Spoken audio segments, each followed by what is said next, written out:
আমি জানি না কি বলবো, প্রথমবার এত লোকে একসঙ্গে প্রথমবার দেখছি। দেবের মধ্যে সেই চাইল্ড লাইক ইনোসেন্সটা এখন আছে। ওর যেটা মনে হয় সেটা এসে বলতে পারে।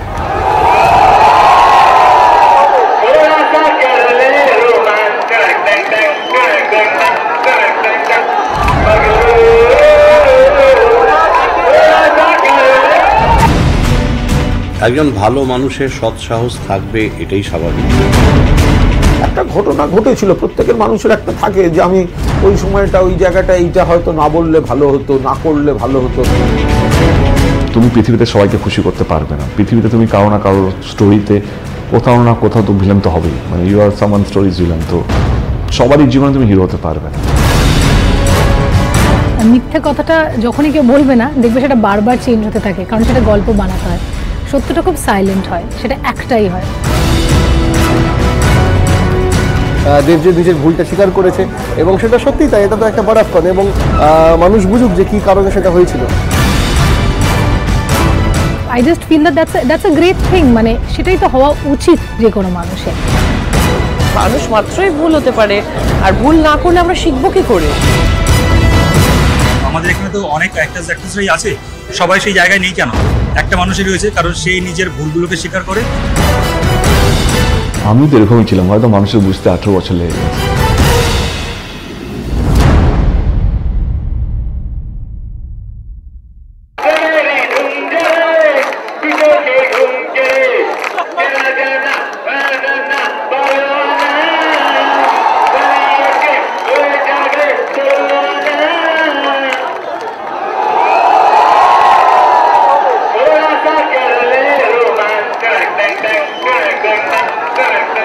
দু 2011-তে শহীদ দিবসে আমি তখন একদমই নতুন, এখনই নতুন, তখন ভুল করে পাগলু গানটা গেয়েছিলাম। সত্যি কথা বলতে গেলে সাহস লাগে না, আমার মনে হয় সত্যি কথাটা সত্যিভাবে তোমার যদি ক্লিয়ার থাকে তার জন্য সাহস লাগে। মিথ্যে কথা বলতে সাহস লাগে, কারণ একটা মিথ্যে কথা বলো, আরেকটা মিথ্যে কথা বলতে হবে, সাজাতে গুছাতে তোমার সেই টাইমটা বা সময়টা লাগবে, তোমাকে অতটাই চতুর হতে হবে।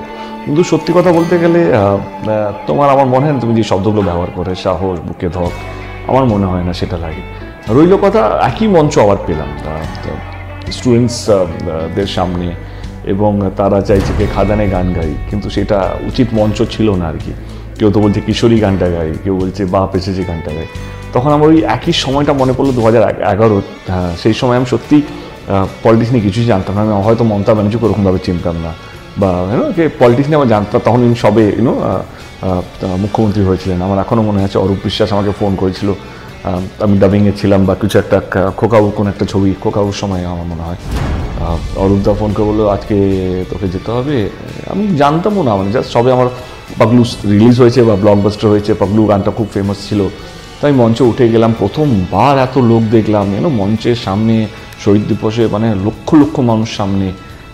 তখন তো যা হয় তখন এবারে সবাই দেখে খুব খুশিকে দেব এসছে, এবং আমিও বুঝতে পারছিলাম না কী করবো।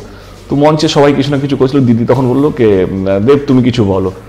এবার আমি পলিটিক্যাল মঞ্চে প্রথমবার লক্ষ লক্ষ মানুষ, আমি was like I don't know what to do. তখন সামনে থেকে লক্ষ লক্ষ মানুষের চিৎকার, পাগলু দাদা পাগলু গান গান, পাগলু গান গান, পাগলু হোক। তখন দিদি হ্যাঁ পাগলু গান গাও। এবার আমি পাগলু গানটা গেয়েছি উইথাউট এনি থিং।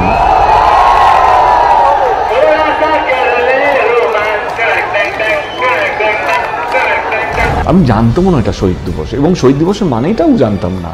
মানে একটা হঠাৎ করে একটা ছেলেকে এখানে নিজে বসিয়ে দেওয়া হয়, তো আমার কাছে পুরোটাই নতুন ছিল। মানে আমি কাউকে অপমান করছি না, আমি জাস্ট কনফেসিংকে আমি সেই সময়ে আমার মানসিকতা কী ছিল।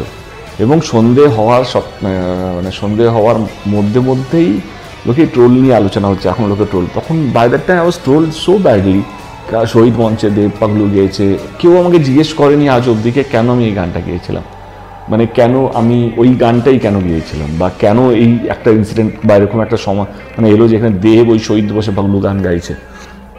কেউ জিজ্ঞেস করি, সবাই নিজের মতো করে লিখতে শুরু করলো, বলতে শুরু করলো, ডিবেট শুরু হলো। আমারই বন্ধু বান্ধব এই হচ্ছে অশিক্ষিতদের কাজ, এবার আমাকে অশিক্ষিত বলা হলো, আমি না কোনোদিন বুঝতেই পারিনি। এবং সেম সিচুয়েশন আমার মনে হলো ওই দিনে একটা স্টেজের সামনে ছিল, কন্যাশ্রীর মেয়েগুলো স্টুডেন্টসগুলো ছিলেন, আর এবং আমি মঞ্চে সবাই গান গাইছে, কেউ রবীন্দ্রসঙ্গীত গাইছে, কেউ কবিতা গাইছে, কেউ কবিতা বলছে, সবাই নিজের মতো করে একটা সীমিত মার্জিতভাবে অডিয়েন্স স্টুডেন্টদের সঙ্গে কমিউনিকেশন করার চেষ্টা করছি। এবার আমার নাম যখন উঠেছে, এবারে আমি না রবীন্দ্রসঙ্গীত গাইতে পারবো, না আমি কবিতা গাইতে পারবো, আমাকে দেখেও এটা কেউ এক্সপেক্ট করে না কি আমি এটা দুটো পারবো।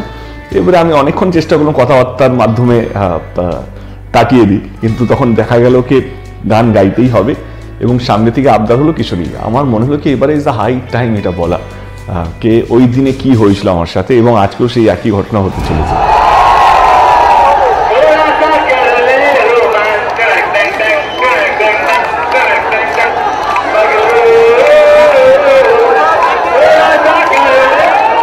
দু 2011-তে শহীদ দিবসে আমি তখন একদমই নতুন, এখনই নতুন, তখন ভুল করে পাগলু গানটা গেয়েছিলাম। তখন বুঝিনি কে এই জায়গা এই মঞ্চে, কারণ কিন্তু আমি সেদিন গাইনি, আমি এটা কোনদিন বলার সুযোগ পাইনি। হাজার হাজার লক্ষ লক্ষ মানুষ ছিলেন, তারাই পাগলু গানটা ধরেছিলেন, তারাই বলেছেন গানটা গাইতে। আজকে দাঁড়িয়ে বুঝতে পারি যে সত্যি যদি আরেকটু মন দিয়ে পড়াশোনাটা করতাম, সমাজে একটা ভালো মানুষ হতে পারতাম।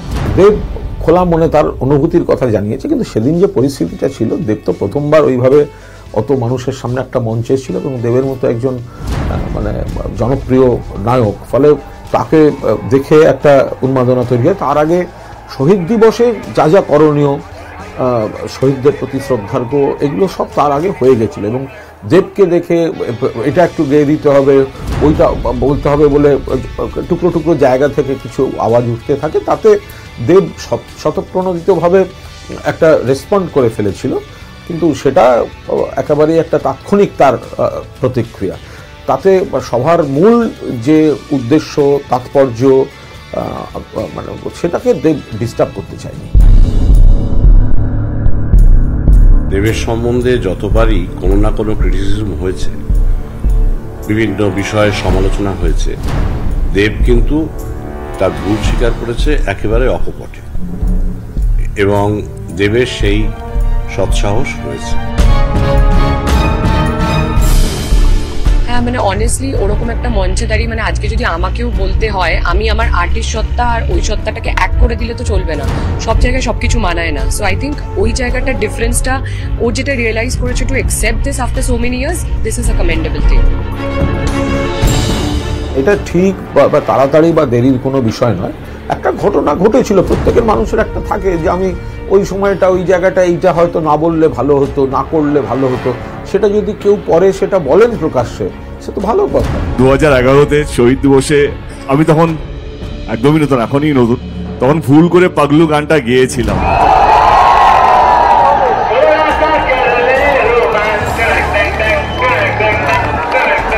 যদি সামনের দর্শক বা সামনের মানুষ একটা সেলিব্রিটি লাইফটা না অন্য একটা লাইফ, যে এখানে পুরোটাই মানুষ কী চায় সেইটার উপর ডিপেন্ড করে, মানে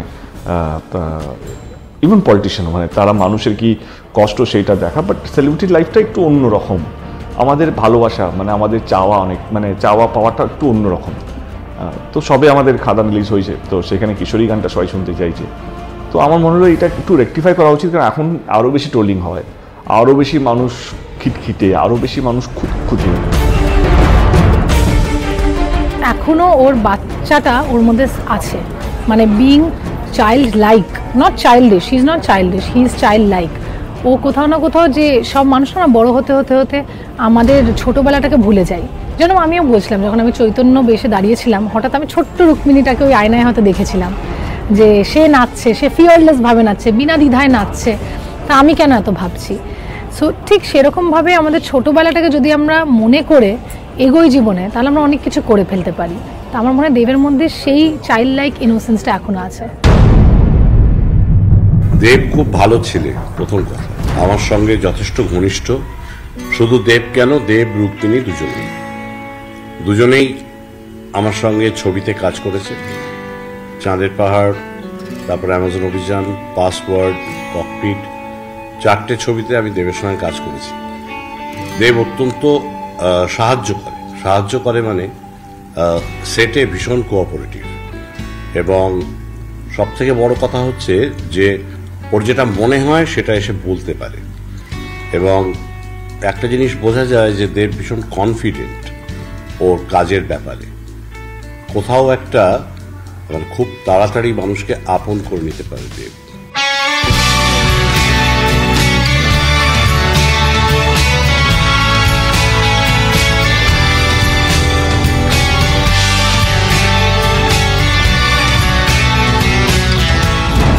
ওই মানুষটা তো প্রমাণ করে দিয়েছে, মানে মানুষ তার যত নেগেটিভ সাইড ধরেছে সে সেইগুলোকে ধরেই উল্টে নিজেকে প্রমাণ করেছে। আর আজকে তার জায়গা গোটা ইন্ডাস্ট্রি জয় জয়গান করছে দেবের। সো ইয়েস, সে তার ফ্লস কি জানি না, কিন্তু তার যা যা গুণ সেইগুলো খুব কম মানুষের মধ্যে থাকে। অনেস্টি না এমন একটা জিনিসটা যেখানে আমি যতই অনেস্ট থাকি না কেন, তোমার কাছে হয়তো আমার অনেস্টিটা কোনো ভ্যালিউ নেই, কারণ তোমার কাছে হয়তো সেই অনেস্টি বা তুমি আমাকে ওইভাবে জাজ করতে চাও না। তো আমি এক্সপেক্টও করি না কি আমি অনেস্ট, আমার যার সঙ্গে ইন্টারাক্ট করছি বা যারা আমাকে ভাবছেন বা দেখছেন তারা আমাকে কীভাবে রিয়াক্ট করছেন, তারা আমাকে কীভাবে নেবেন। যারা আমার কাছের মানুষ, যাদের রিয়াকশনটা ম্যাটার করে, যাদের ফিডব্যাকটা ম্যাটার করে, ততটুকুই। আদারওয়াইজ তুমি পৃথিবীতে সবাইকে খুশি করতে পারবে না। পৃথিবীতে তুমি কারো না কারো স্টোরিতে কোথাও না কোথাও তো ভিলেন তো হবেই, মানে you are someone story's villain.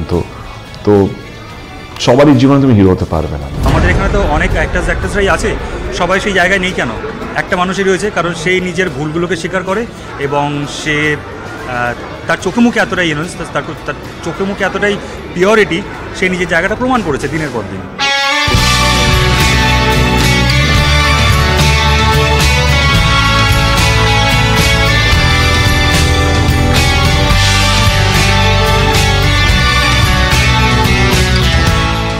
সবাই না, মানে প্রত্যেকটা জায়গায় আলাদা আলাদা ডিউটি আছে। যদি বলো রাজনীতির মধ্যে যেই প্রতিশ্রুতিগুলো আমরা দিয়েছি ভোটের আগে সেগুলো আমাকে করতে হবে, তবেই গিয়ে আমি ধরে রাখতে পারবো। তুমি যদি সেলিব্রিটি হিসেবে করো, সেলিব্রিটি হিসেবে যদি কথা বলো, তো আমি শুধু আমাকে বড় না, আমি কতটাই আমার কাজের মাধ্যমে ইন্ডাস্ট্রিকে বড় করলাম, বা আমার কাজের মাধ্যমে এখন যখন সাউথ বা হিন্দি ছবি যখন রিলিজ হয় তাদের সঙ্গে কি আমরা পাল্লা দিয়ে আমরা এগোতে পারছি, সেটা যদি করতে পারি তো ডেফিনেটলি এইটাও ধরে রাখতে পারবো। তো তোমাকে সেই সেলিব্রিটির লাইফটা বা আমি যেই লাইফটা বাঁচি বা আমি যেই লাইফটা ঠাকুরের আশীর্বাদে, দর্শকদের আশীর্বাদে, ওই দিক থেকে মনে হবে খুব ভালো। কিন্তু না, প্রত্যেক দিনই আমাকে প্রমাণ করতে হয়, প্রত্যেক দিনই আমাকে লড়তে হয়, প্রত্যেক দিনই আমাকে রাতকে রাত না ঘুমিয়ে কাটাতে হয় কি এরপরে কী করবো, এরপরে। কারণ আমি টাচুট ভগবানের আশীর্বাদে যে জায়গায় আছি সেই জায়গার উপরে আর কোনো জায়গা নেই। প্রত্যেক দিন আমাকে তার উপরে একটা জায়গা তৈরি করতে হয়, ভাবতে হয় কি এর উপরে আমি না, আমার সঙ্গে আমার কমিউনিটিকে কীভাবে নিয়ে উঠবো, মানে আমি আমার ইন্ডাস্ট্রিকে নিয়ে যদি কীভাবে উঠবো। আমি এমন কিছু করে যেতে চাই রাজনীতির মধ্যে যাতে মানুষ এটা বলবে কি ভোটে জেতার জন্য কাউকে ছোট করেনি, মানে কাউকে, মানে আজ অব্দি আমি আমার জন্যই ভোট চাইনি। মানে এই 2024 নির্বাচন তুমি কোথাও একটা ভিডিও দেখাতে পারবে না আমার মঞ্চ থেকে যেখানে আমি বলেছি তুমি আমাকে ভোট দেবে বা আপনারা আমাকে ভোট দেবেন না। আমি সবসময় বলি যদি আপনাদের মনে হয় তবেই আমাকে ভোটটা দেবেন। তো এইটাই, মানে I try to be honest and যেটুকু দরকার সেটুকুই কথা বলি, যেটুকু দরকার নয় সেটার মধ্যে মাথাও লাগে না।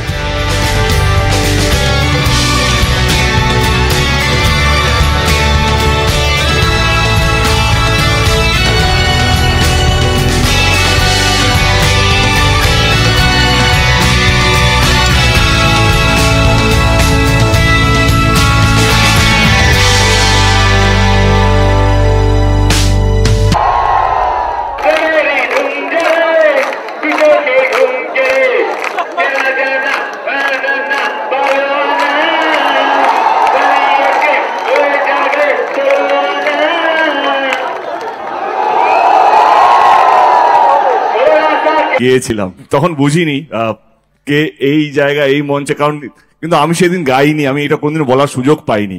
হাজার হাজার লক্ষ লক্ষ মানুষ ছিলেন, তারাই পাগলু গানটা ধরেছিলেন, তারাই বলেছেন গানটা গাইতে। আজকে দাঁড়িয়ে বুঝতে পারি কে সত্যি যদি আরেকটু মন দিয়ে পড়াশোনাটা করতাম সমাজে একটা ভালো মানুষ হতে পারতাম। শহীদ দিবস এবং 2011 অর্থাৎ কিন্তু ওটা ঐতিহাসিক জয়ের পর মাননীয় মুখ্যমন্ত্রী মমতা বন্দ্যোপাধ্যায় তখন রাজ্যের, এবং বৃষ্টি ভেজা ব্রিগেড ছিল, ফলে শহীদদের তর্পণ, শহীদদের শ্রদ্ধার্ঘ, আবার মমতা বন্দ্যোপাধ্যায়ের মুখ্যমন্ত্রিত্ব, এই সব রকম আবেগই একসঙ্গে ছিল। তো সেখানে দেবের মতো একজন জনপ্রিয় অভিনেতা বা হিরোকে দেখে, নায়ককে দেখে তাদের মানে জনগণের বিভিন্ন ইয়াং ছেলে মেয়ে সব জায়গায় তো আমার তৃণমূলে তো বেশি, ফলে তারা দু একটা বলে ফেলে এটা গাইতে হবে, এটা একটা হয়ে যাক ইত্যাদি। তো সেটা দেব শুরু করেছিল, বেশিক্ষণ করেনি, এবং তারপরে আবার সভা তার বক্তৃতায় ফিরে এসছে। আমি বললাম আবার সন্ধ্যেবেলার আগে হবো, তো আমি মন দিয়ে খুলেই বলি হ্যাঁ টাচুট এবারে ট্রোলই হলাম না, এবং আমার আগের ট্রোলটাকে এখন মানুষ সেটা এইটা নিয়ে আজকে তোমরা আমাকে ইন্টারভিউ করছো। তো যেটা একটু আগে বললাম কি সত্যি কথা বলতে তোমার সত্যি সাহস লাগে না, ধক লাগে না, সত্যি কথা সত্যি। তুমি যতবারই বলবে সেটা একই কথাই বলবে, সেটা সত্যি কথা বলবে। মিথ্যে কথা বলতে হলে তোমাকে মনে রাখতে হবে, ভাবতে হবে, যদি কেউ প্রশ্ন করে নেয় তার উত্তরটা তোমাকে আরও একটু ভাবতে হবে, কেউ যদি অন্যরকম প্রশ্ন করে তারপরে আরেকটু অন্যরকমভাবে ভাবতে হবে। তো অনেক ঝামেলা, অনেক গোলমাল আছে, কিন্তু সত্যি কথা বলতে গেলে তোমার সত্যি কিছু ভাবতে হয় না। অবশ্যই আমার মনে হয় যে মিথ্যে কথাটা যখনই কেউ বলবে না, দেখবে সেটা বারবার চেঞ্জ হতে থাকে, কারণ সেটা গল্প বানাতে হয়। সত্যটা খুব সাইলেন্ট হয়, সেটা একটাই হয়, তো আর তোমাকে মনে রাখতে হয় না কোনো কিছু। যেটা সত্য সেটা সারা জীবন একটাই নারেটিভ থাকবে। তার মানে that is the best and the safest policy. মানুষ তো আমরা হিউম্যান বিইং, আমরা কি কোনো মানুষ পারফেক্ট হয় না? তাহলে সে মানুষই নয়, কোনো কিছু পারফেক্ট না। তো আমি মনে করি ভুল হবেই মানুষের, দোষ হবে, ভালো করবে, সব কিছু মিলিয়েই তো ইমপারফেকশন ইজ পারফেকশন। আমার মনে হয় মানুষ মাত্রই ভুল হতে পারে, আর ভুল না করলে আমরা শিখবো কি করে? সব কিছু কি সঠিক হয়? নিশ্চয়ই তাই, ডেফিনেটলি। কারণ দেখো, মানে ও যথেষ্ট বুদ্ধিমান, যথেষ্ট সেই শিক্ষা রয়েছে যে কোথায় কি বলতে হয় না বলতে হয় সেটাও জানা রয়েছে।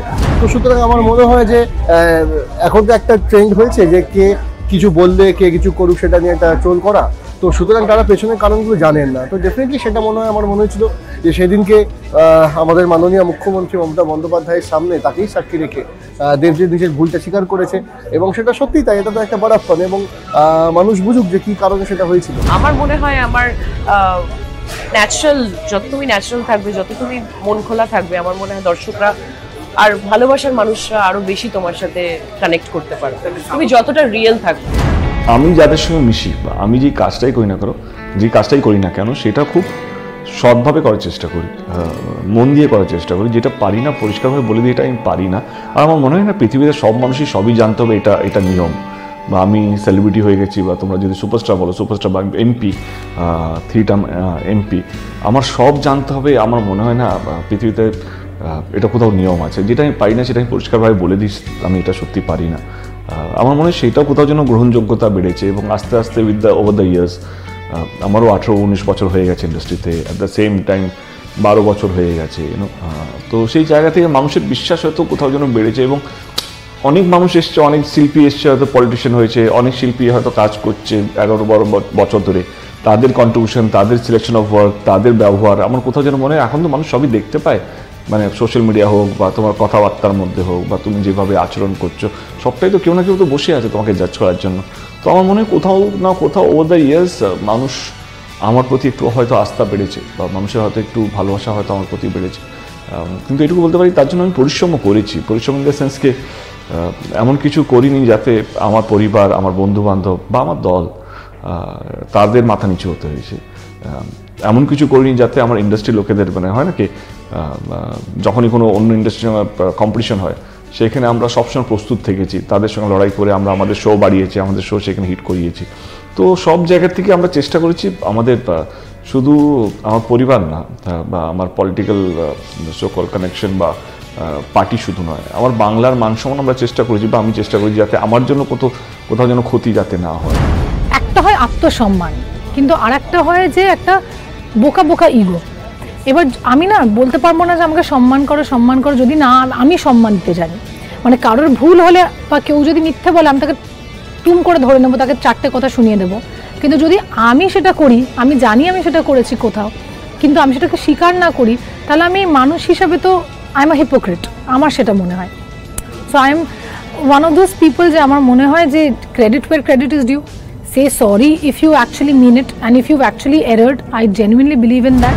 আমি বলবো রাজনৈতিক বিচক্ষণতা, উদারতা সব দিক থেকে আমাদের প্রত্যেকের জীবনে এমন কোনো ঘটনা ঘটে হয়তো যে আমি ওই সময় এটা না বললেই পারতাম, মাথাটা গরম না করলেই পারতাম, এই জায়গায় এই কথাটা হয়তো আমার বলা উচিত হয়নি, ওটার যা অভিমুখ ছিল সেখানে আমার এই কথাটা বা এই গানটা যায় না। তো এটা যদি ও তখন নতুন, কিন্তু এটা যদি পরেও ভেবে এবং প্রকাশ্যে বলে থাকে, তো বিচক্ষণতা এবং উদারতা এটা ভালো, এটাকে ইতিবাচক দিক থেকেই দেখা উচিত। একজন ভালো মানুষের সৎ সাহস থাকবে, এটাই স্বাভাবিক। সেই অনেস্টিটা আছে, সেই জন্য ও স্পষ্ট কথা বলে দিতে পারে।